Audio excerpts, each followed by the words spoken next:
美國南北戰爭一個著名嘅將軍 Robert Lee 參加佢朋友嘅仔嘅洗禮，孩子嘅媽媽請佢俾佢嘅細蚊仔一句鼓勵嘅説話。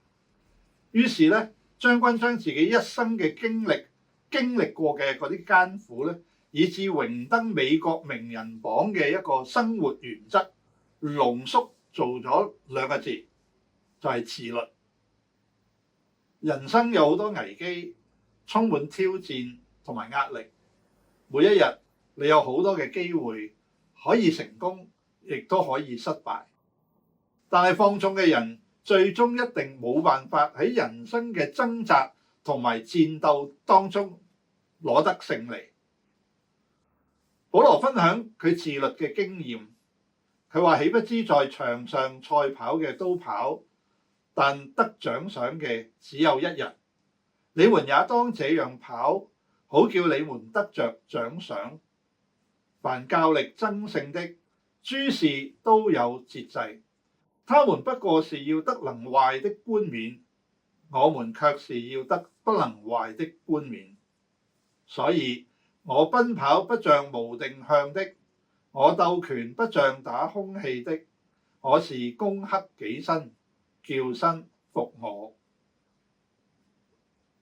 自律係指一個人唔需要人哋提醒同埋監督，好自主咁去約束同埋管理好自己嘅行為、言語同埋態度。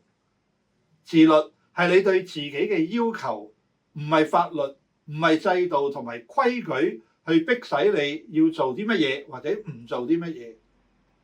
我哋喺美國生活嘅時候，我學會咗一個詞語，就係 honest system， 誠實嘅制度。背後嘅精神就係強調你嘅行為或者決定係你對自己嘅責任。成熟嘅人唔需要人哋處處去監視，用守則或者政策嚟到去約束。佢嘅行為依然可以循規蹈矩，唔會肆意放縱、破壞秩序、傷害人哋。呢個就係自律。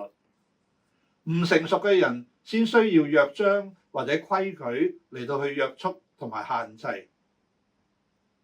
自律嘅人會有以下幾個表現：第一，有責任感，佢會樂意承擔責任，為自己做嘅決定同埋選擇負起全責，唔會將責任推卸去俾其他人。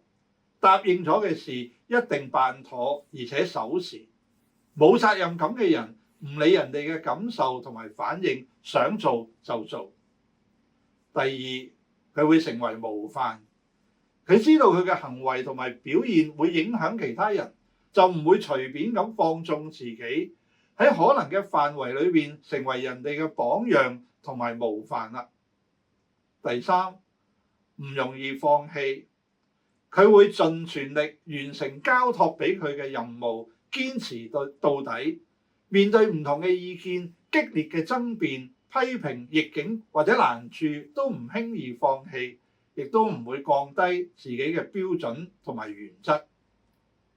跟住就係勝過誘惑，佢對自己嘅操守同埋品格有較高嘅要求，唔係人哋對佢期望，而係佢對自己嘅要求。喺利益衝突、試探誘惑當中，堅持原則，勇敢向罪惡、向錯誤、唔公義嘅人同埋事説不。佢唔會為咗討好人而去隨波逐流，唔需要受約束，唔用守規矩，無拘無束，彷彿係天堂，其實呢個係地獄。因為冇自律嘅生活，慢慢腐蝕你嘅心靈同埋人格，破壞你同其他人嘅關係。有一日，老酋長坐喺紅紅嘅螢火前面，同佢嘅孫仔喺度談天說地。爺爺問個孫仔：知唔知道我哋內心有兩隻嘅惡狼，不斷喺度鬥過你死我活？一隻係黑狼，充滿憤怒、埋怨、妒忌、自私、貪心同埋詭詐；另一隻係白狼，充滿快樂、愛心、仁慈、善良、希望同埋誠實。